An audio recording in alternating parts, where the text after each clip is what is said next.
There is a moment, suspended in time, when you realize that the person who wounded you most deeply knew exactly where to strike.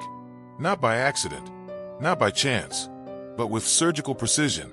They found the soft tissue beneath your armor, the place where your breath catches, where your voice trembles, where your eyes betray what your mouth refuses to say. And in that terrible clarity, a question emerges from the darkness of your mind like smoke curling from extinguished candles. How did they know? How did they see what you yourself had buried so carefully beneath layers of performance and pretense? The answer is both simple and devastating. Those who hurt you read you better than you read yourself. Not because they possess some supernatural gift, not because they are inherently more intelligent or perceptive, but because they were watching while you were performing. They were studying while you were surviving. They were mapping your interior landscape while you were busy maintaining the exterior facade. And in that asymmetry of attention lies one of the most profound truths about human nature, about power, about the invisible architecture of manipulation that structures our most intimate relationships. Welcome. You have entered a space where comfortable illusions dissolve like sugar in rain, where the masks we wear to navigate the world are gently removed, one by one, until what remains is the raw truth of human behavior in all its complexity and contradiction. This is not a place for judgment. This is a theater of observation, a laboratory of the soul. And you, dear listener, are both the subject and the scientist. Before we continue, a warning. The knowledge that is about to be shared cannot be unlearned. It will permanently change the way you see human relationships. If you are ready to abandon comfortable illusions and see what is behind the stage, subscribe now, because this is not just a video. It is the beginning of your journey under the mask. Now let us begin. Picture a child, perhaps 5 years old, standing in the doorway of a kitchen where tension hangs in the air like humidity before a storm. The child cannot articulate what they sense, but their small body registers everything. The way their mother's shoulders tighten when their father's car pulls into the driveway. The particular quality of silence that precedes an argument. The subtle shift in vocal tone that signals danger. The child learns, without conscious instruction, to read the emotional weather of their environment, to predict, to adapt, to survive. This is where it begins, not in malice, not in cruelty, but in necessity. We are all born into this world as readers of human behavior because our survival depends upon it. An infant cannot feed itself, cannot protect itself, cannot meet its own needs. So it learns to read the face of the caregiver, to distinguish between the smile that means comfort is coming and the expression that means wait, not now, I am overwhelmed. This is not manipulation in the moral sense. This is adaptation. This is intelligence in its most primal form. But something happens as we grow. Some of us continue to develop this skill with extraordinary intensity. We become what might be called emotional cartographers, mapping the interior territories of others with obsessive detail. We notice the micro-expressions that flash across a face in less than a fifth of a second. We register the slight change in breathing pattern that indicates anxiety. We catalog the specific words someone uses when they are lying versus when they are telling the truth. We become experts in the unspoken language of human behavior. And here's where the story splits into two paths. On one path, this skill becomes a tool for connection, for empathy, for genuine understanding. The person who reads others deeply uses that knowledge to offer comfort, to provide support, to create safety. They see your pain, and they move toward it with compassion. On the other path, this same skill becomes a weapon. The person who reads you deeply uses that knowledge to exploit, to control, to wound with maximum efficiency. They see your pain, and they press directly into it, not to heal but to dominate. The question that haunts us is this: what determines which path a person takes? What transforms the gift of perception into the curse of manipulation? The answer lies not in the skill itself, but in what lives beneath it, in the architecture of need that structures a person's relationship to power. Consider the manipulator, the one who hurts with precision. If we could peel back the layers of their behavior like the skin of an onion, what would we find at the core? Not strength, as they would have you believe, not superiority, but a wound so deep, so fundamental, that their entire personality has organized itself around preventing anyone from ever touching it again. The manipulator is not powerful. The manipulator is terrified, and their terror has made them dangerous. They learned, perhaps very early, that the world is not safe, that people cannot be trusted, that vulnerability is a weakness that will be exploited. So they made a decision, conscious or unconscious, to never be the vulnerable one again, to always be the one who sees first, who strikes first, who controls the narrative before anyone else can. Their perceptiveness is not a gift they cultivated out of curiosity or compassion. It is a defense mechanism that calcified into a personality trait. And you, the one they hurt, you were not chosen randomly. You were selected with care, because the manipulator does not waste their energy on those who cannot give them what they need. And what they need, beneath all the games and strategies, is validation, proof that they are powerful, evidence that they are in control, confirmation that they will never again be the helpless child standing in that doorway, reading the emotional weather, praying the storm will pass them by. So they studied you, not with the warm attention of genuine interest, but with the cold focus of a predator assessing prey. They watched how you responded to praise and how you reacted to criticism. They noted what made you laugh and what made you withdraw. They cataloged your insecurities, your hopes, your fears, your dreams. They built a detailed psychological profile of who you are, not because they cared about you, but because information is power and power is safety and safety is the only thing that matters in their internal universe. And then, when the moment was right, when they needed to reassert control or punish you for some perceived transgression or simply remind themselves that they are the powerful one in this dynamic, they reached into that catalog of knowledge and selected exactly the right weapon, the comment that would cut deepest, the action that would trigger your oldest wound, the betrayal that would confirm your darkest fear about yourself. They hurt you with precision because they had done the research. They knew where to aim. But here is the terrible irony that the manipulator never sees. In their obsessive focus on reading others, on maintaining control, on never being vulnerable, they have become completely illiterate to themselves. They can tell you everything about your psychology and nothing about their own. They can predict your reactions with uncanny accuracy, but they have no insight into why they need to predict, why they need to control, why they cannot simply exist in relationship without constantly strategizing and positioning and defending.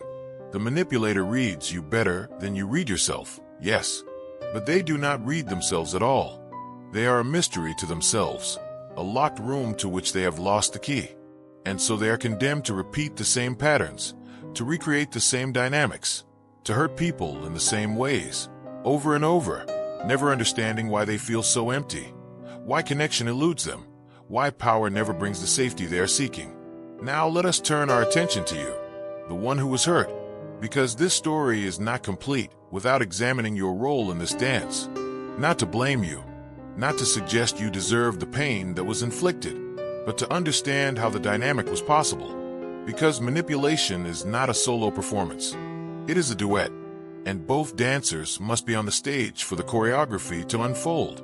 You too are a reader of human behavior, but your reading has a different quality, a different purpose.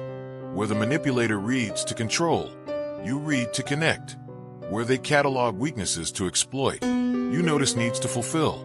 Where they study to dominate, you observe to understand. Your perceptiveness comes from a different place, serves a different master.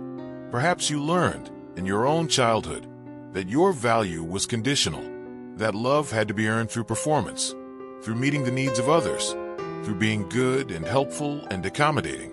Perhaps you discovered that your own needs were too much, too inconvenient, too burdensome, so you learned to minimize them, to focus instead on reading the room, on sensing what others needed, on becoming the person who could provide it. This made you extraordinarily attractive to the manipulator, because you were already trained to prioritize their needs over your own.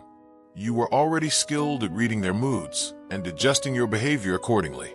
You were already willing to accept breadcrumbs of affection as if they were banquets. You were, in the language of manipulation, an ideal target, not because you were weak, but because you were strong in exactly the wrong ways. Strong enough to endure, strong enough to hope, strong enough to keep trying to earn a love that was never going to be freely given. And so the dynamic locked into place. They studied you to control you. You studied them to please them. They used their knowledge as a weapon. You used your knowledge as a bridge. They hurt you with precision. You forgave them with generosity. Round and round the dance continued, each of you playing your role with unconscious perfection, neither of you seeing the larger pattern, the invisible script that was writing itself through your interactions. But then something shifted. Perhaps it was a betrayal too large to rationalize away. Perhaps it was the accumulation of 1,000 small cuts, finally breaking through your capacity to endure. Perhaps it was simply time, the slow teacher that eventually brings all students to graduation. Whatever the catalyst, you began to wake up, to see the dynamic for what it was, to recognize that the person you had been trying so hard to understand, to please, to love into wholeness, was using your own heart as a weapon against you. And in that recognition came a question that changed everything. If they can read me so well, why do I understand myself so poorly? If they can see my wounds with such clarity, why have I been so blind to them? If they know exactly how to hurt me, why do I not know how to protect myself? This is the moment of transformation, the moment when the pain becomes a teacher instead of just a punishment, the moment when you stop focusing all your perceptive energy outward and begin to turn it inward. The moment when you become as interested in your own psychology as you have been in theirs. The moment when you start to read yourself. And what you discover, when you finally look, is both humbling and liberating. You discover that the manipulator was not seeing some true, essential weakness in you. They were seeing the wounds you had not yet healed, the beliefs you had not yet examined, the patterns you had not yet broken. They were seeing your unconscious material, the parts of yourself that were running your life from the shadows. And they were exploiting it, yes. But they were also, inadvertently, showing it to you. Every precise strike, every calculated hurt, every moment of manipulation was also a revelation, a map of your interior territory, a spotlight on the places where you were still operating from old programming, old fears, old decisions about who you had to be to deserve love. The manipulator thought they were demonstrating their power over you, but they were actually providing you with invaluable information about yourself. They were showing you exactly where your work was, where your healing needed to happen, where your growth was waiting. This does not make what they did acceptable. This does not transform abuse into education or cruelty into kindness. The manipulator's intentions were not noble. Their actions were not justified. The pain they caused was real and the damage was significant. But pain and growth are not mutually exclusive. Trauma and transformation can coexist. You can acknowledge the harm while also extracting the lesson. You can hold both truths simultaneously. The manipulator read you better than you read yourself. Past tense. Because now, having been hurt with such precision, having had your wounds illuminated with such cruel clarity, you have the opportunity to become the world's leading expert on yourself, to take all that perceptive energy you were directing toward understanding them and redirect it toward understanding you, to become as curious about your own patterns as you were about theirs, to develop the same detailed psychological profile of yourself that they developed, but with compassion instead of exploitation as the guiding principle. This is the hidden gift inside the trauma. The manipulator, in their obsessive study of you, in their careful cataloging of your vulnerabilities, has handed you a curriculum for your own self-discovery. They have shown you exactly what needs attention, what needs healing, what needs to be brought from the unconscious into the conscious where it can be examined and transformed. They have, despite their intentions, become your teacher. A cruel teacher, yes. An unwanted teacher, certainly. But a teacher nonetheless. Let us go deeper now into the mechanics of how this reading happens, because understanding the process is part of reclaiming your power. The manipulator's ability to read you is not magic. It is not evidence of their superiority. It is a learnable skill, and more importantly, it is a skill that relies on your unconscious participation. Let us break it down, piece by piece, until the mystery dissolves and what remains is simply human behavior, comprehensible and therefore manageable. The first tool in the manipulator's arsenal is attention. Not the warm, generous attention of genuine interest, but the focused, Instrumental attention of strategic observation. They watch you the way a chess player watches the board, always thinking several moves ahead, always looking for advantage. And because most people are not accustomed to being watched with this intensity, you do not realize it is happening. You interpret their attention as interest, as attraction, as care. You feel seen, and it feels good. So you open up. You share. You reveal. You hand them the information they will later use against you. Gift wrapped in your own vulnerability. The second tool is pattern recognition. The manipulator is constantly looking for patterns in your behavior. When do you apologize? When do you defend yourself? When do you withdraw? When do you pursue? What triggers your guilt? What activates your shame? What makes you doubt yourself? What makes you try harder?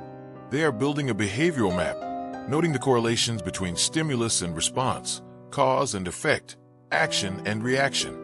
And because these patterns are largely unconscious for you, because you are simply living your life and responding authentically in the moment, you do not see what they see.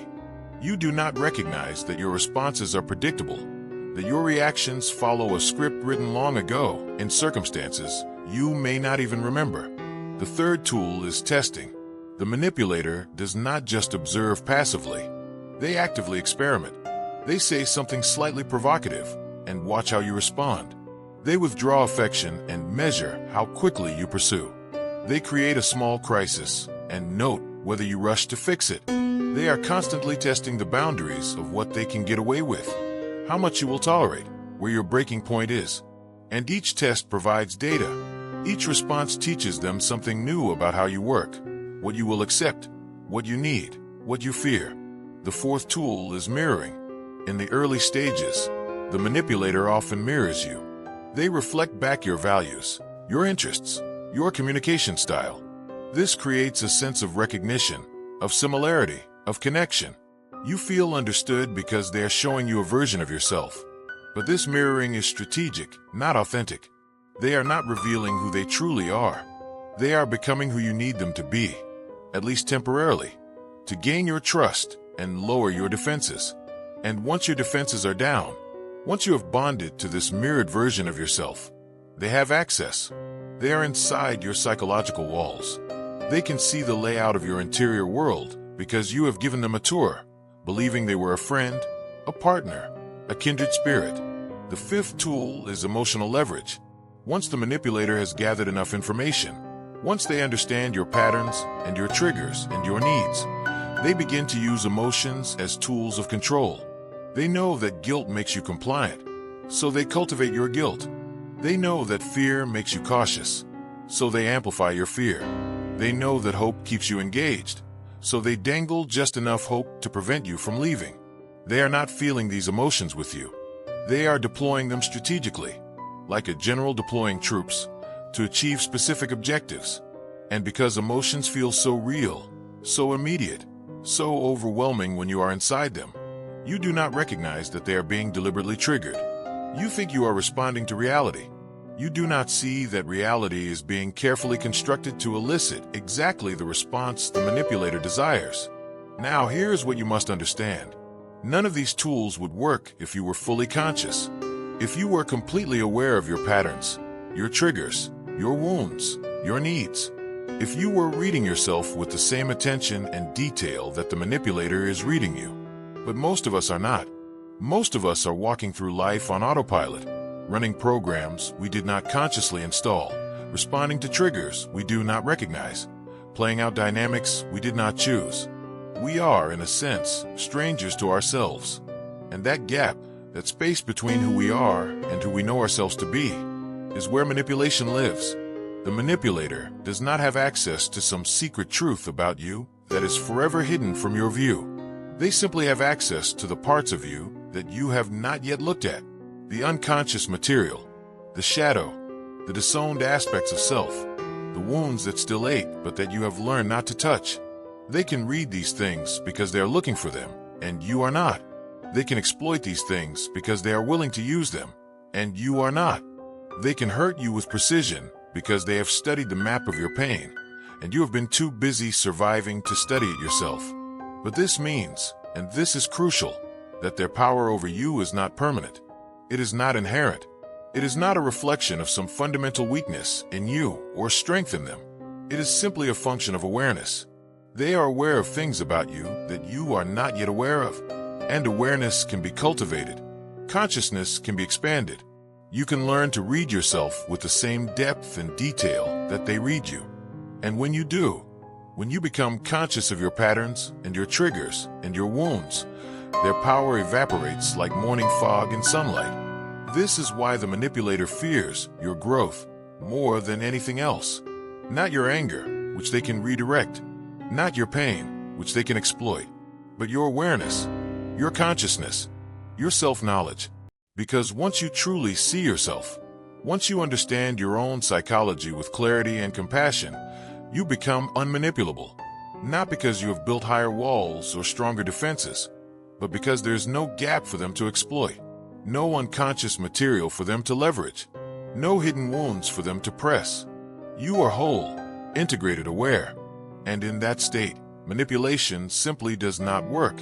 Let us now examine a specific scenario, a concrete example of how this dynamic plays out in real time. Imagine a relationship, romantic or otherwise, between two people we will call Alex and Jordan. Alex is the manipulator, though they would never use that word to describe themselves. Jordan is the target, though they do not yet know they are being targeted. They simply think they are in a relationship, trying to make it work, trying to be a good partner. In the beginning, everything feels magical. Alex seems to understand Jordan in ways no one else ever has. They finish Jordan's sentences. They anticipate Jordan's needs. They seem to see directly into Jordan's soul. Jordan feels profoundly met, profoundly seen. It is intoxicating. It is exactly what Jordan has been looking for their entire life. Someone who truly gets them. What Jordan does not realize is that Alex is conducting an intensive study. Every conversation is a data-gathering session. Every shared story is a piece of the puzzle. Every revealed insecurity is a node in Alex's mental file. Alex is learning that Jordan's parents divorced when Jordan was 12, and Jordan still carries guilt about it, still believes on some level that if they had been a better child, the family would have stayed together. Alex is learning that Jordan tends to overfunction in relationships, to take on more than their share of responsibility, to apologize even when they are not at fault. Alex is learning that Jordan's greatest fear is abandonment, and their greatest need is reassurance that they are worthy of love. Alex files all of this away. Not consciously, perhaps. Not with malicious intent, necessarily. But the information is stored, cataloged, ready to be accessed when needed. And it will be needed, because Alex's sense of safety in the relationship depends on maintaining control. And control requires leverage, and leverage requires information. Months pass. The initial intensity fades, as it always does. Jordan begins to relax, to show up more authentically, to have needs and boundaries and opinions that do not always align with Alex's. This is normal, healthy relationship development. But for Alex, it feels like a threat. It feels like loss of control. It activates their deepest fears about vulnerability and powerlessness. And so, without necessarily planning it, without sitting down and strategizing, Alex begins to use the information they have gathered. Jordan mentions wanting to spend more time with friends. Alex does not say no directly. Instead, Alex becomes quiet, withdrawn. When Jordan asks what is wrong, Alex says, with perfect emotional calibration, nothing. I just thought we were closer than this. I thought I was enough for you. But I guess I was wrong. Jordan immediately feels guilty. That old wound from childhood, the belief that their needs hurt people, that their desires cause damage, is activated. Jordan apologizes, reassures Alex, cancels the plans with friends. Alex has successfully used Jordan's guilt to control Jordan's behavior, and Jordan does not even recognize it as manipulation. Jordan thinks they are being considerate, being a good partner, choosing love. Another scenario. Jordan makes a mistake at work and comes home upset. Jordan needs comfort, needs to process, needs to be reminded that one mistake does not define their worth. But Alex is in a bad mood, stressed about something unrelated. Instead of offering support, Alex says, with a tone of exasperation, "You are always so dramatic. It is not that big of a deal. Why do you have to make everything into a crisis?" Jordan feels shame flood their system.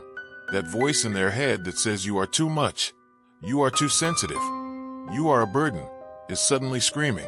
Jordan apologizes for being dramatic, minimizes their own feelings, takes care of Alex's mood instead of their own needs. Alex has successfully used Jordan's shame to avoid having to show up emotionally, and Jordan has internalized the message that their feelings are not valid. Their needs are not important. These are not isolated incidents. They are patterns. And over time, Jordan begins to change, begins to shrink, begins to monitor their own behavior constantly, trying to avoid triggering Alex's withdrawal or criticism or disappointment. Jordan is walking on eggshells, though they would not describe it that way. Jordan would say they are being careful, being mature, being understanding of Alex's stress and needs and limitations. Jordan has lost touch with their own reality, their own perceptions, their own needs.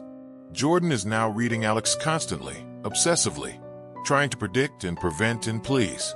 And Jordan has stopped reading themselves entirely. This is the end game of manipulation, not dramatic explosions or obvious cruelty, though those may occur, but the slow erosion of self, the gradual disappearance of your own voice, your own needs, your own reality. You become so focused on reading the other person, on managing their emotions, on avoiding their displeasure, that you forget how to read yourself. You forget what you want, what you need, what you feel. You become a ghost in your own life, a supporting character in someone else's story. And the terrible irony is that Alex, who has orchestrated all of this, who has used their knowledge of Jordan to control and diminish and dominate, is not happy, is not fulfilled, is not at peace. Because control is not connection. Power is not intimacy. Winning is not love. Alex has successfully made Jordan smaller, but this has not made Alex bigger. It has not healed Alex's wounds or filled Alex's emptiness or resolved Alex's terror of vulnerability. Alex is still afraid, still alone, still running from the very thing they claim to want, which is genuine connection with another human being. Now we must address a question that may be forming in your mind. If the manipulator is so skilled at reading others, if they can see patterns and triggers and wounds with such clarity, why can they not see their own? Why is their self-awareness so limited? Why are they, as we said earlier, a mystery to themselves?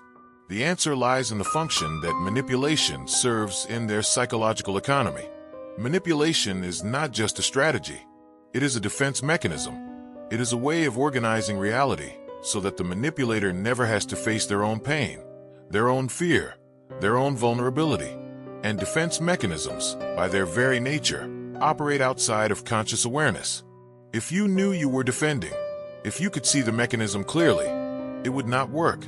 It would not protect you.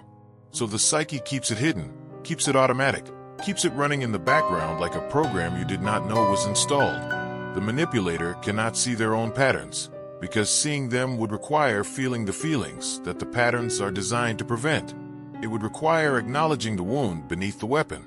It would require admitting that they are not powerful but afraid, not superior but insecure, not in control but desperately trying to create the illusion of control, because the alternative, surrendering to the uncertainty and vulnerability of genuine relationship, feels like death.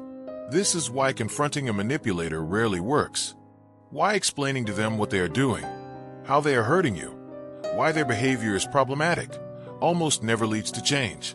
Because you are asking them to see something that their entire psychological structure is organized around not seeing. You are asking them to feel something that they have spent their entire life learning not to feel. You are asking them to give up the only strategy they have ever known for feeling safe in a world that taught them, very early, that safety is not guaranteed and vulnerability is dangerous. Some manipulators do eventually wake up, do eventually see themselves with clarity, do eventually do the painful work of dismantling their defenses and facing their wounds and learning new ways of being in relationship.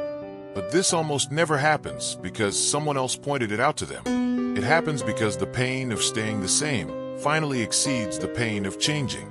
It happens because they hit bottom, whatever bottom looks like for them. It happens because something breaks through the defenses, some loss or crisis or moment of grace, and they catch a glimpse of themselves as they actually are.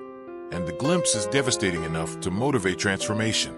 But you cannot make this happen for them. You cannot love them into awareness. You cannot suffer enough to inspire their growth. You cannot be small enough or good enough or patient enough to heal their wound. Their wound is theirs. Their work is theirs. Their journey is theirs. And your work, your journey, your responsibility is to yourself. This is perhaps the hardest lesson to learn, that you cannot save them, that your love, no matter how pure or strong or unconditional, cannot substitute for their own self-awareness, that staying in the dynamic, hoping they will change, waiting for them to see what they are doing, is not noble or loyal or loving. It is self-abandonment. It is a betrayal of yourself, of your own needs, of your own worth. The most loving thing you can do, both for yourself and for them, is to stop participating in the dynamic, to stop allowing your wounds to be exploited, to stop shrinking to accommodate their need for control, to stop reading them obsessively and start reading yourself compassionately, to establish boundaries, to reclaim your reality, to remember who you are beneath the role you have been playing. This does not necessarily mean leaving, though sometimes it does.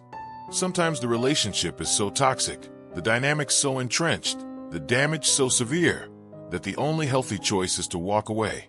But sometimes it means staying and changing the dance, refusing to play your part, responding differently to their provocations, meeting their attempts at manipulation with calm clarity instead of guilt or shame or fear, becoming, in essence, unmanipulable. And here is what often happens when you do this. When you stop participating in the dynamic, when you stop being the person they have been reading and controlling and exploiting, one of two things occurs. Either they escalate, trying harder to regain control, pulling out bigger weapons, creating bigger crises, because your change threatens their entire system, and they will fight to restore the status quo. Or they leave, because you are no longer giving them what they need. You are no longer playing the role, and they must find someone else who will. Both of these outcomes are painful. Both feel like loss, but both are also evidence that you are doing the right thing, that you are choosing yourself, that you are breaking a pattern that was never serving you, even when it felt like love, even when it felt like connection, even when it felt like the best you could hope for. And in the space that opens up when the dynamic ends, whether through your leaving or their leaving or the relationship transforming into something healthier, you have the opportunity to do the work that will ensure you never end up in this position again. The work of reading yourself, of understanding your patterns, of healing your wounds, of becoming conscious of the unconscious material that made you vulnerable to manipulation in the first place. This work of self-reading, of turning your perceptive attention inward, is not easy. It requires courage, because you will see things about yourself that are uncomfortable. You will recognize patterns you wish you did not have. You will uncover wounds you thought you had already healed. You will face the ways you have betrayed yourself, abandoned yourself, sacrificed yourself on the altar of someone else's needs. This is humbling work. This is painful work, but it is also liberating work, because every pattern you recognize is a pattern you can change. Every wound you acknowledge is a wound you can heal. Every unconscious belief you bring into consciousness is a belief you can examine and, if necessary, release. Start with your triggers. What situations, words, tones of voice, behaviors consistently provoke a strong emotional reaction in you? Not the mild preferences or dislikes that we all have, but the reactions that feel disproportionate, that flood your system, that take you offline. These are your triggers, and they are pointing to your wounds. When someone criticizes you, and you feel not just disappointed but devastated, not just corrected but annihilated, there's a wound there. When someone withdraws affection, and you feel not just sad but panicked, not just lonely but terrified, there's a wound there. When someone questions your choices, and you feel not just defensive but enraged, not just misunderstood but attacked, there is a wound there. Your triggers are not weaknesses. They are not evidence that you are broken or damaged or too sensitive. They are simply places where old pain is still alive, still active, still waiting to be acknowledged and integrated. And the manipulator found these places because they were looking for them. But now you can find them too. Not to exploit them, but to heal them. Not to use them against yourself, but to understand them with compassion. Next, examine your patterns. How do you typically respond in conflict? Do you fight, defend, counterattack? Do you flee, withdraw, shut down? Do you freeze, unable to speak or act? Do you fawn, immediately apologizing and trying to smooth things over? These are not random responses. They are strategies you learned, probably very early, for dealing with threat. And they made sense in the context where you learned them. They helped you survive. But they may not be serving you now. They may, in fact, be making you more vulnerable to manipulation. The person who always fawns, who always apologizes, who always tries to make peace, is easy to manipulate through guilt.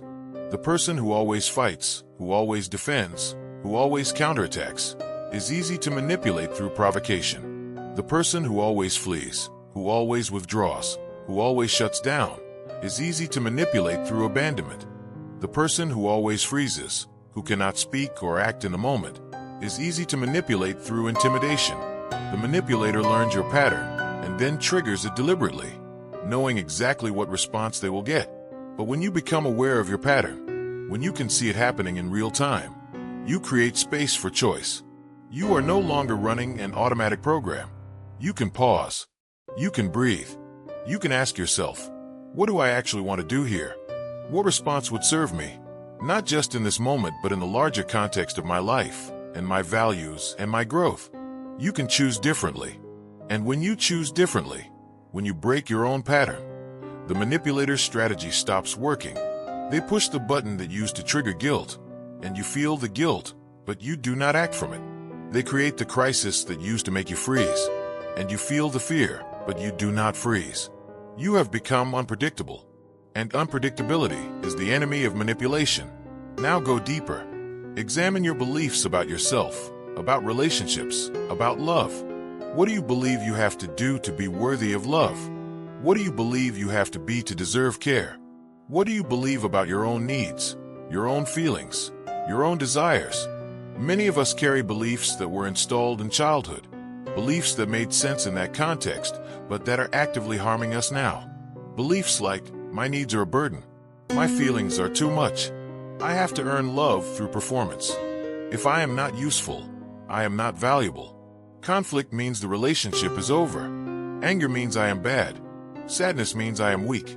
These beliefs are not true. They were never true. But they feel true because they are old, because they are familiar, because they have been running in the background of your psyche for so long that you do not even recognize them as beliefs. You think they are just reality, and the manipulator exploits these beliefs. They confirm them.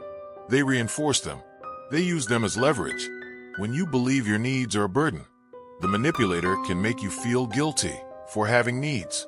When you believe you have to earn love, the manipulator can withhold love until you perform.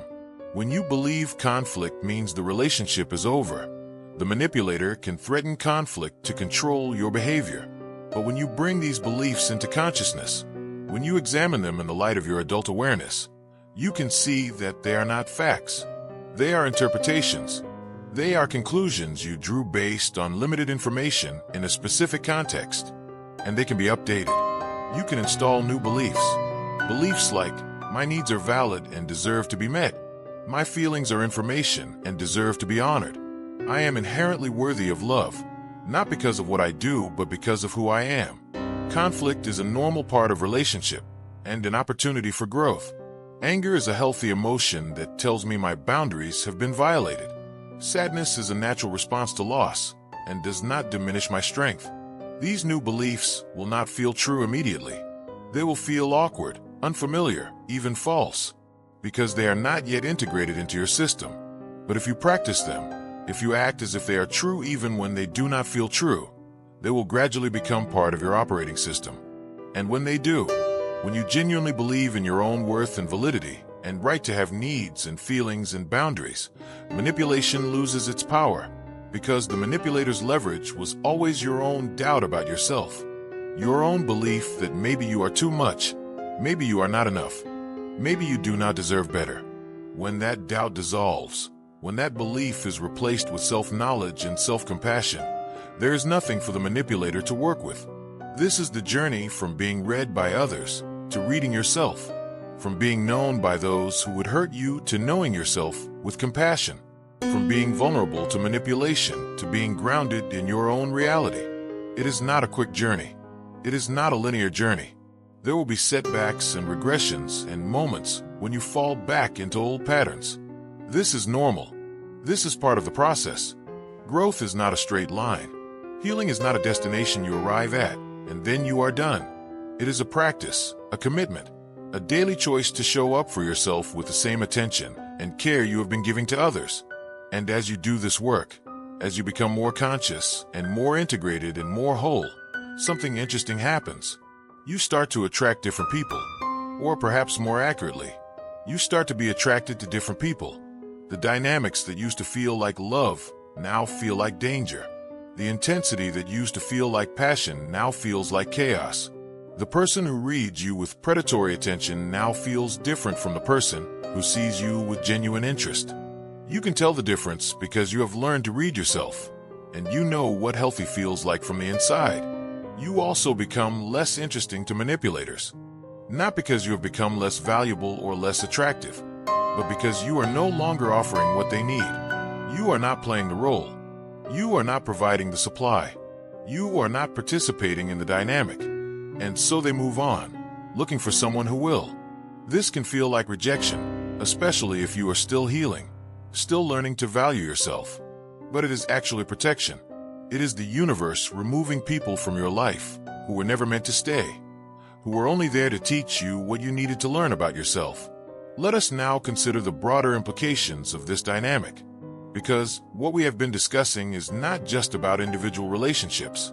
It is about power, about how power operates in human systems, about who has it, who wants it, who uses it, and what it costs.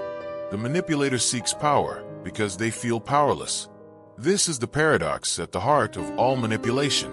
The person who appears most in control is actually most controlled by their own fear, by their own wounds, by their own desperate need to never feel vulnerable again. They have constructed an entire personality around the pursuit of power, and in doing so, they have imprisoned themselves. They cannot relax. They cannot trust.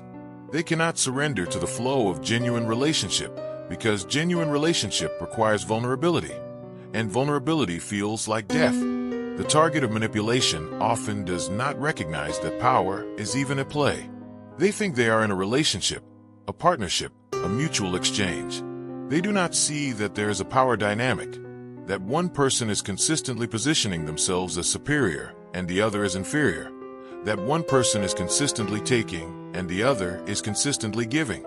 They interpret the imbalance as temporary, as circumstantial, as something that will even out once the manipulator feels more secure or less stressed or more loved. They do not understand that the imbalance is the point, that the manipulator needs the imbalance to feel safe. That equality would feel like threat. This is why education about manipulation is so important, not to make us paranoid or suspicious or unable to trust, but to make us literate in the language of power, to help us recognize when power is being used against us, to give us the tools to assess whether a relationship is genuinely mutual or whether we are being positioned as subordinate, to empower us to make informed choices about who we allow into our lives and what dynamics we are willing to participate in. And this literacy is not just useful in intimate relationships. It applies to every domain where power operates.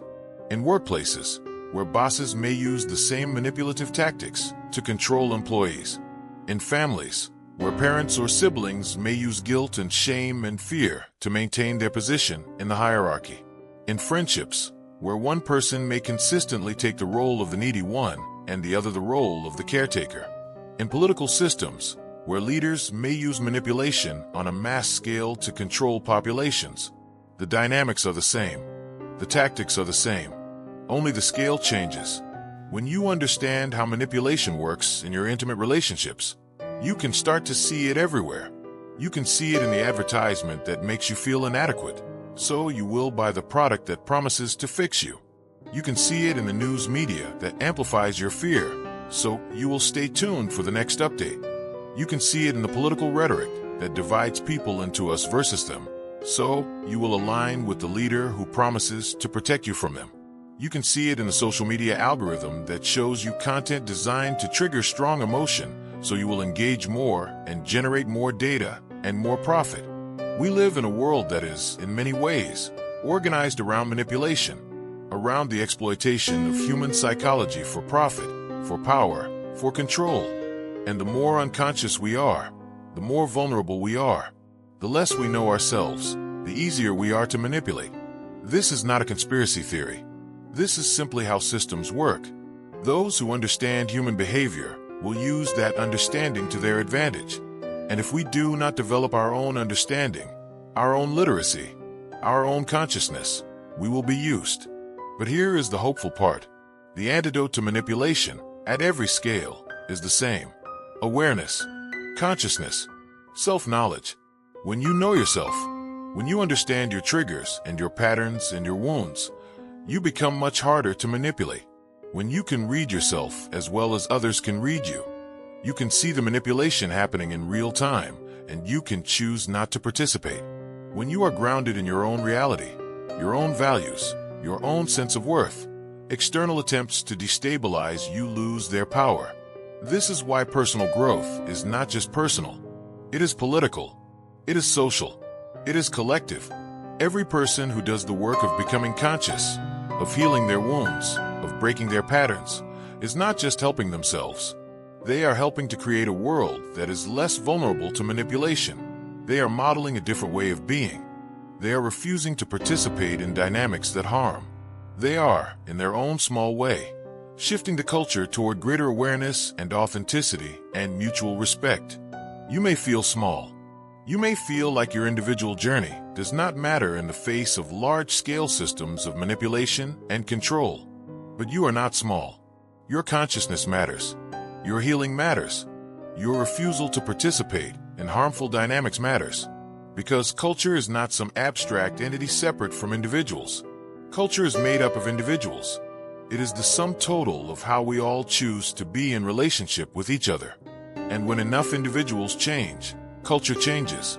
When enough people refuse to be manipulated, manipulation stops working. When enough people choose consciousness over unconsciousness, awareness over denial, authenticity over performance, the entire system shifts. This is not naive optimism. This is how change actually happens. Not through some dramatic revolution or sudden transformation, but through the accumulation of individual choices, individual awakenings, individual commitments to living differently. You are part of that. Your journey matters. Your growth contributes. Your healing ripples out in ways you cannot see or measure, but that are nonetheless real. Now we must address a question that may be causing discomfort. What if you recognize yourself not as the target of manipulation, but as the manipulator? What if, in reading this, you have seen your own tactics, your own strategies, your own ways of controlling others through your knowledge of their psychology? What if you are the one who reads others better than they read themselves, and you have been using that knowledge to hurt rather than to help? First, take a breath. The fact that you can see this, that you can recognize yourself in this description, is already a sign of hope. Remember what we said earlier. The manipulator typically cannot see their own patterns, because seeing them would require feeling the feelings that the patterns are designed to prevent. If you are seeing your patterns, it means your defenses are cracking. It means consciousness is breaking through. It means you are ready, or becoming ready, to do the work. Second, understand that recognizing yourself as a manipulator does not make you a monster. It makes you human. It makes you someone who learned, probably very early, that the world is not safe, and that control is necessary for survival. It makes you someone whose wounds organize themselves into a particular defensive structure. You are not evil. You are not irredeemable. You are not fundamentally different from anyone else. You are simply someone who learned a particular strategy for managing fear and pain, and that strategy has harmed others, and now you have the opportunity to learn a different strategy. Third, know that change is possible, but it will not be easy. You will have to feel the feelings you have been avoiding. You will have to face the wound beneath the weapon. You will have to acknowledge the harm you have caused, not to wallow in guilt, but to take responsibility. You will have to learn new ways of being in relationship, ways that feel terrifying because they require vulnerability. You will have to give up the illusion of control and surrender to the uncertainty of genuine connection. This will feel like death. Your entire system will resist. But on the other side of that death is life. Real life. Authentic connection. The very thing you have been seeking through control, but that control can never provide. Fourth, get help. This is not work you can do alone. You need a therapist, a counselor, a guide who understands trauma and defense mechanisms and personality structures. You need someone who can hold space for you as you dismantle the strategies that have kept you safe, but that have also kept you isolated. You need someone who can help you develop new strategies, healthier strategies, strategies based on connection rather than control. This is not a sign of weakness. This is a sign of courage. This is you choosing growth over stagnation, consciousness over unconsciousness, life over the slow death of emotional isolation. Fifth, be patient with yourself. You did not develop these patterns overnight, and you will not change them overnight. There will be setbacks. There will be moments when you fall back into old behaviors, when the fear overwhelms you and you reach for control because it is the only thing that has ever made you feel safe. This is normal. This is part of the process. Do not use these setbacks as evidence that you cannot change. Use them as information. What triggered the relapse? What feeling were you trying to avoid? What need were you trying to meet? Each setback is an opportunity to learn more about yourself, to understand your patterns more deeply, to develop more compassion for the wounded part of you that is just trying to survive.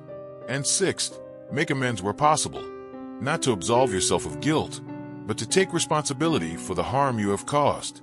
This does not mean forcing yourself back into the lives of people you have hurt, who do not want contact with you.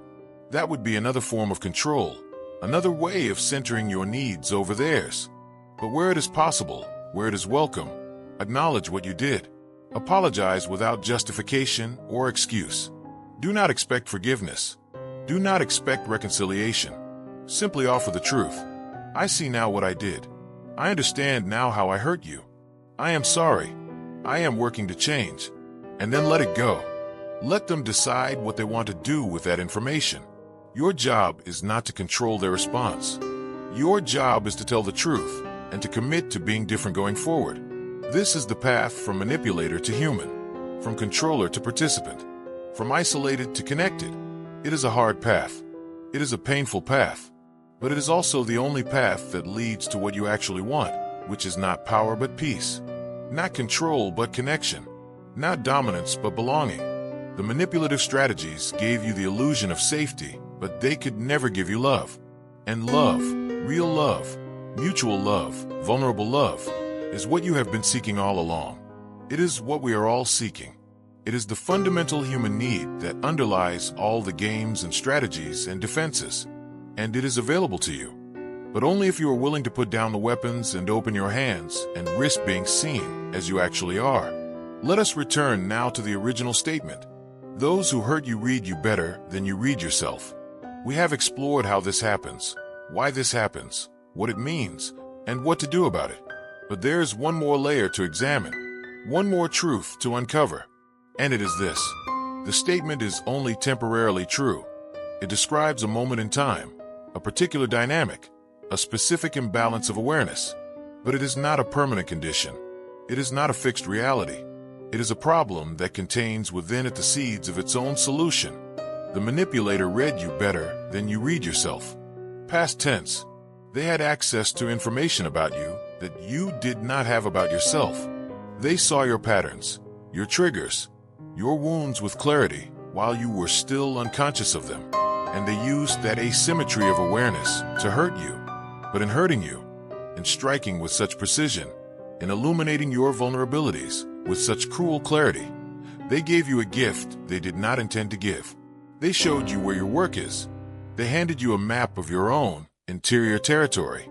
They became, despite themselves, your teacher.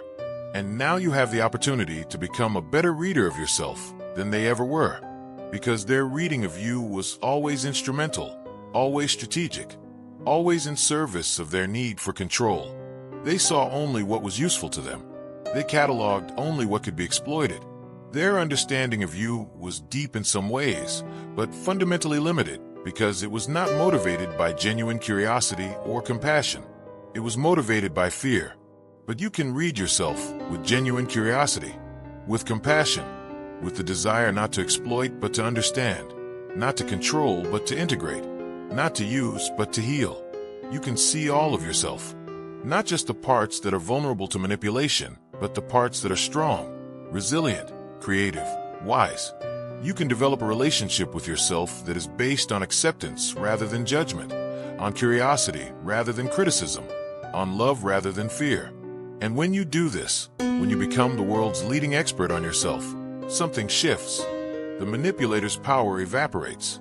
Not because they have changed, but because you have. Not because they have stopped trying to manipulate, but because manipulation no longer works on you.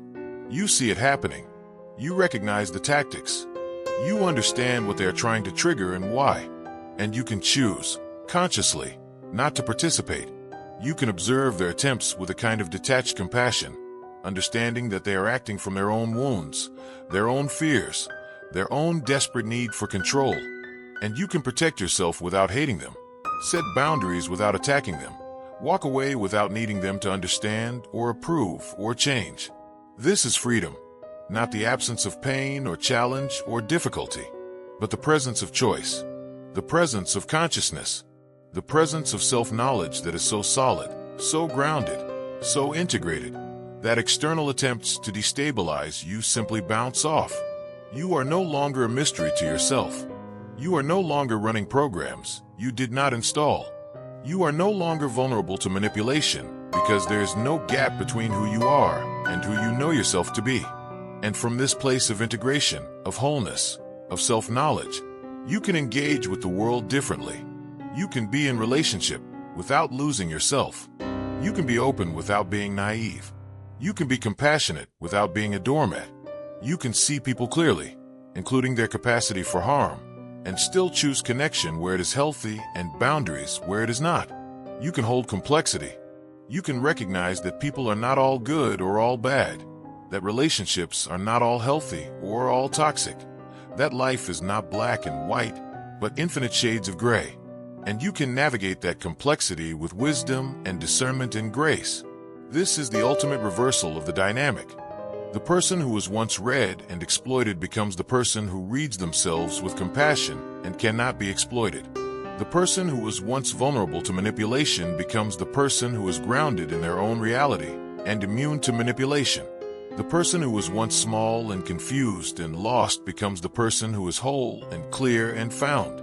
Not because someone rescued them, not because the manipulator changed, but because they did the work, because they turned their attention inward, because they became as interested in themselves as they had been in others, because they chose consciousness over unconsciousness, awareness over denial, growth over stagnation. And this, ultimately, is the message. You are not powerless.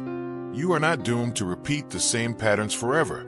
You are not permanently damaged by what was done to you. You have within you everything you need to heal, to grow, to transform. You have the capacity for awareness. You have the capacity for change. You have the capacity to become the person you were always meant to be, beneath the wounds and the defenses and the roles you learned to play. The manipulator read you better than you read yourself. But that was then. This is now. And now, you have the opportunity to read yourself with depth and compassion and wisdom, to become so familiar with your own interior landscape that no one can ever use it against you again, to become so grounded in your own reality that external attempts to distort it simply do not land, to become so whole that manipulation has nothing to work with. This is your birthright. This is your potential. This is your path. And it begins with a single choice. The choice to turn your attention inward. The choice to become curious about yourself. The choice to read yourself with the same care and attention you have been giving to others.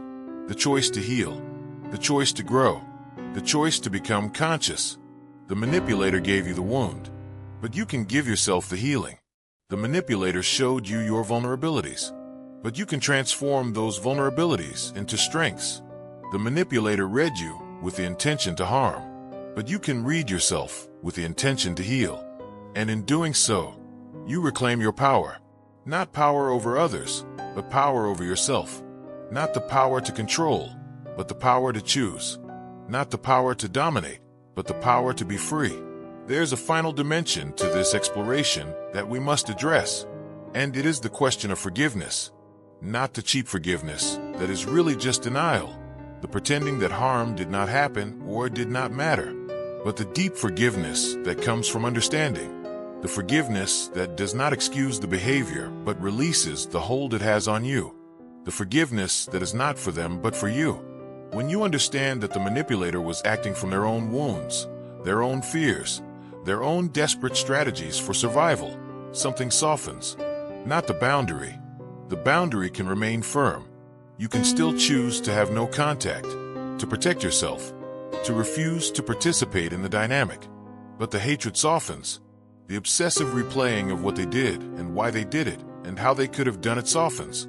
The need for them to suffer as you suffered softens, because you see them clearly now, not as the powerful figure they presented themselves as, but as the wounded child they actually are, still fighting battles from long ago, still trying to feel safe in a world that taught them safety is impossible. This does not make what they did okay. This does not mean you have to reconcile or maintain relationship or give them another chance. This simply means you understand. And understanding brings a kind of peace that judgment never can. Judgment keeps you tied to them, keeps you in relationship with them even when you are physically separate, because you are still giving them your energy, your attention, your emotional bandwidth. But understanding allows you to release them, to see them as a human being who harmed you, to acknowledge the harm, to protect yourself from future harm, and to move on, to let them be who they are while you become who you are meant to be. This kind of forgiveness is not a single event. It is a process. There will be days when you feel compassionate and understanding, and days when you feel angry and betrayed. There will be moments when you think you have released them, and then something will trigger the memory, and the pain will flood back as fresh as the day it happened. This is normal. This is how healing works. It is not linear. It is not neat. It is messy and complicated and full of setbacks and regressions. But if you keep choosing understanding over judgment, compassion over hatred, release over obsession, the moments of peace will become more frequent and the moments of pain will become less intense. And eventually, you will realize that you have gone days or weeks or months without thinking about them, that they no longer occupy space in your mind, that you are free. And this freedom is the ultimate victory, not because you defeated them or proved them wrong or made them see what they did, but because you are no longer defined by what they did. You are no longer organized around the wound they inflicted. You are no longer living in reaction to them. You have reclaimed your life, your energy, your attention, your love. You have given these precious resources back to yourself and to people who deserve them. You have moved from victim to survivor to thriver. You have transformed the pain into wisdom, the wound into strength, the manipulation into education. This is alchemy. This is the human capacity for transformation that is perhaps our greatest gift. We can take the worst things that happen to us, and we can extract meaning from them. We can take the deepest wounds, and we can let them become the source of our greatest compassion. We can take the most painful experiences, and we can let them teach us what we needed to learn. Not because the pain was good or necessary or part of some divine plan, but because we are powerful enough to transform it. Because we are creative enough to make meaning from chaos. Because we are resilient enough to not just survive, but to grow. The manipulator read you better than you read yourself, and they used that knowledge to hurt you. But you took that hurt, and you let it teach you. You let it show you where your healing needed to happen. You let it motivate your growth. You let it become the catalyst for your transformation. And now you read yourself better than anyone else ever could. You know your patterns, your triggers, your wounds, your strengths, your values, your boundaries.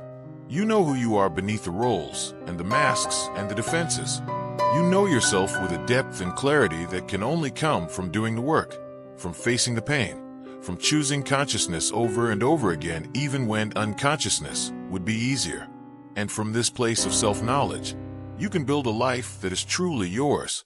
Not a life in reaction to what was done to you.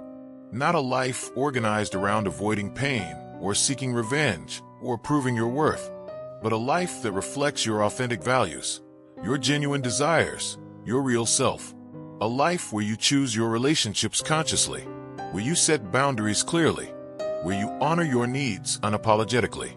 A life where you are the author, not a character in someone else's story. A life where you are free. This is what is possible. This is what is available. This is what you deserve. Not because you are special or chosen or better than anyone else, but because you are human, and this is the human birthright. To know yourself, to heal yourself, to become yourself, to be free. The journey from being read by others to reading yourself is not easy. It requires courage and commitment and consistency. It requires facing things you would rather avoid and feeling things you would rather not feel. It requires giving up the comfortable stories you have been telling yourself and embracing the more complex truth. It requires letting go of the hope that the manipulator will change and accepting that your healing is your responsibility. It requires work, real work, deep work, the kind of work that transforms you from the inside out. But it is worth it. Every moment of discomfort, every wave of grief, every flash of anger, every tear shed, every truth faced is worth it. Because on the other side is freedom. On the other side is peace. On the other side is the life you were always meant to live. The person you were always meant to be. The wholeness you were always meant to embody. You are not broken. You were never broken. You were wounded, yes. You were hurt, yes. You were manipulated and exploited and diminished, yes. But you were never broken, because the capacity for healing, for growth, for transformation is built into your very nature. It is who you are at the deepest level.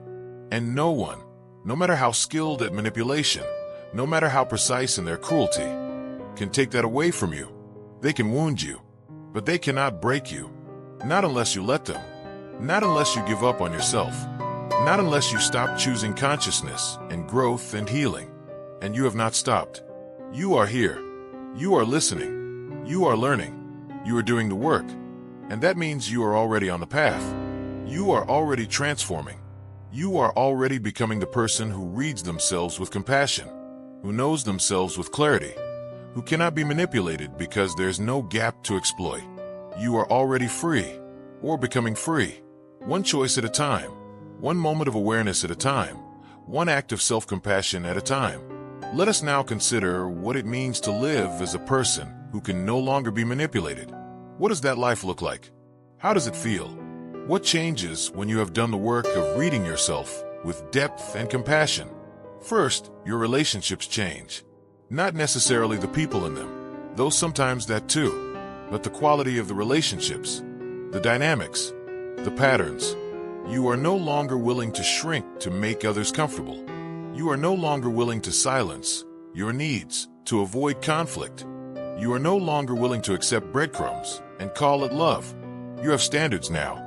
Not rigid, perfectionistic standards that no one could meet, but healthy standards based on mutual respect, reciprocity, honesty, and care. You can recognize when these standards are being met and when they are not, and you can make choices accordingly. This does not mean you become cold or closed or unwilling to be vulnerable. In fact, the opposite is true. When you are grounded in your own reality, when you know yourself deeply, you can be more vulnerable, not less. Because vulnerability is no longer dangerous. You are not handing someone a weapon when you share your feelings or your fears or your needs. You are simply being honest. And if they use that honesty against you, you will see it. You will recognize the manipulation, and you will protect yourself. So you can be open without being naive. You can be trusting without being blind. You can be loving without being a doormat. Second, your internal experience changes. The constant anxiety that characterized your life when you were being manipulated begins to fade. That feeling of walking on eggshells, of never quite knowing where you stand, of constantly monitoring and adjusting and trying to predict and prevent dissolves. You are no longer living in a state of hypervigilance. You can relax. You can breathe. You can be present in the moment instead of always scanning for threat or trying to manage someone else's emotions. This does not mean life becomes easy or pain-free. You will still face challenges, losses, disappointments, griefs, but you will face them from a place of groundedness instead of a place of fragmentation. You will have access to your full self, your full resources, your full capacity. You will not be spending all your energy managing a manipulative relationship, so you will have energy for other things. For your work, your creativity, your friendships, your growth, your joy. Life opens up in ways you could not imagine when you were trapped in the dynamic. Third, your sense of self solidifies. When you were being manipulated, you may have felt like you were losing your mind, like you could not trust your own perceptions, your own memories, your own feelings. The manipulator was constantly distorting reality, rewriting history, telling you that what you experienced did not happen, or did not happen the way you remember, or did not matter. This is called gaslighting, and it is one of the most destabilizing forms of manipulation because it attacks your very sense of reality.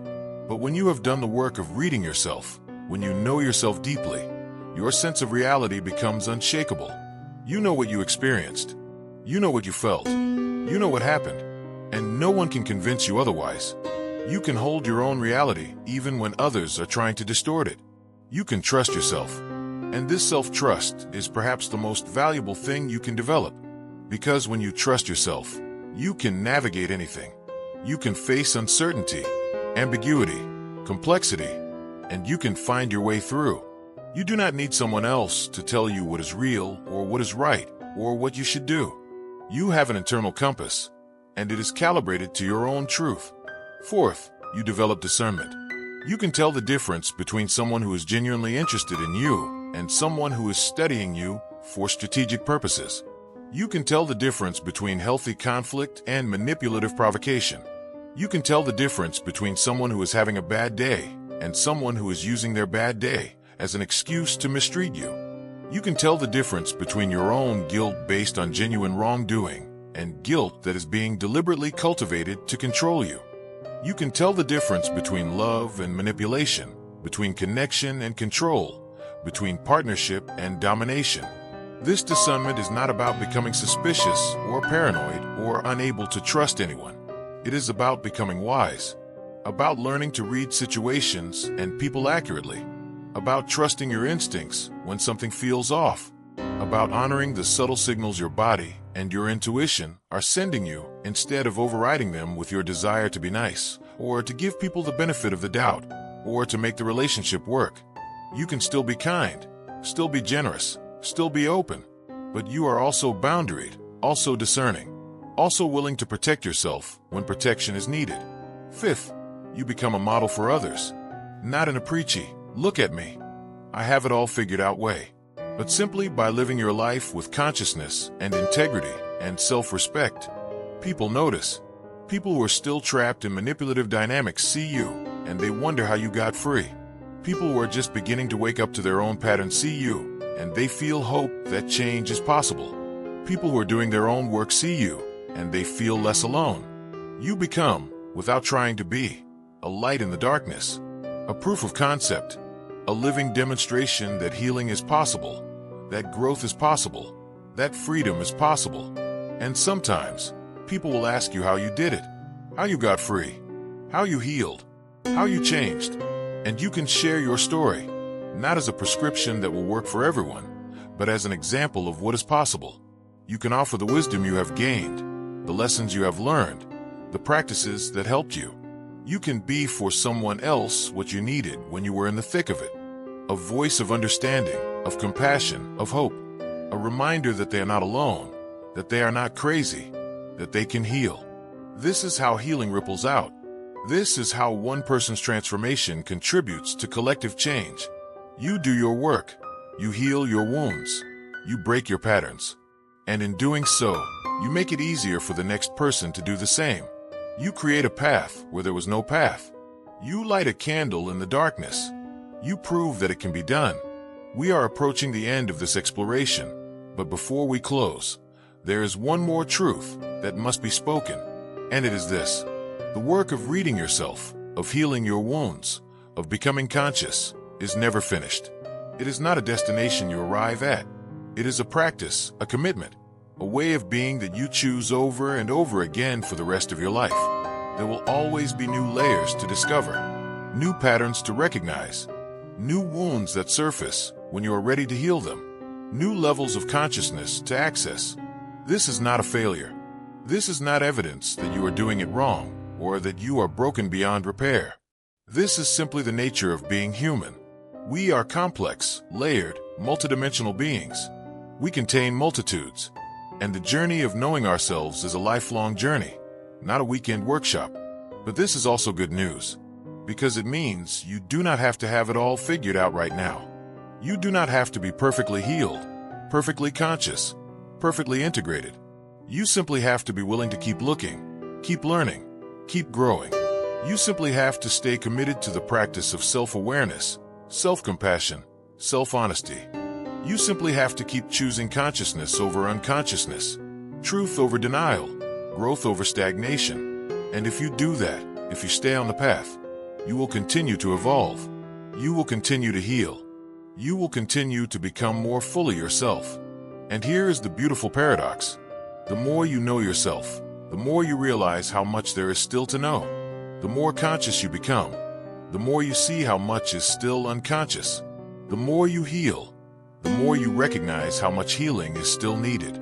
But this recognition does not discourage you. It excites you, because you have tasted the freedom that comes from self-knowledge. You have experienced the peace that comes from self-acceptance. You have felt the power that comes from self-trust. And you want more, not because you are inadequate as you are, but because growth is inherently satisfying, because becoming is inherently joyful, because the journey itself is the reward. So you keep going.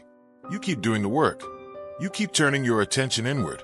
You keep reading yourself with curiosity and compassion. You keep healing, growing, evolving. Not because you have to, not because you are broken, but because you want to, because you are alive, because this is what it means to be fully human, to be conscious, to be awake, to be engaged in the ongoing project of becoming who you are meant to be. And as you do this work, as you continue on this path, you will notice something. The people who used to be able to manipulate you, who used to be able to read you and exploit you and control you, they lose interest. They move on. They find other targets, because you are no longer giving them what they need. You are no longer playing the role. You are no longer participating in the dynamic. And without your participation, the dynamic cannot exist. This is not about them changing. This is about you changing. This is about you becoming someone who cannot be manipulated. Not because you have built impenetrable walls, but because you have developed unshakable self-knowledge. You know who you are. You know what you feel. You know what you need. You know what you will accept and what you will not. And this knowledge is your protection. This knowledge is your power. This knowledge is your freedom. The manipulator read you better than you read yourself. But that was a moment in time, a chapter in your story, not the whole story, not the ending. Because the ending, or rather the ongoing unfolding, is that you now read yourself better than anyone else ever could. You are the expert on you. You are the authority on your own experience. You are the author of your own story. And no one, no matter how skilled at manipulation, no matter how precise in their cruelty, can take that away from you. Not anymore. Not ever again. This is your power. This is your birthright. This is your truth. You are not a victim. You are not powerless. You are not doomed to repeat the same patterns forever. You are a conscious being with the capacity for awareness, for growth, for transformation.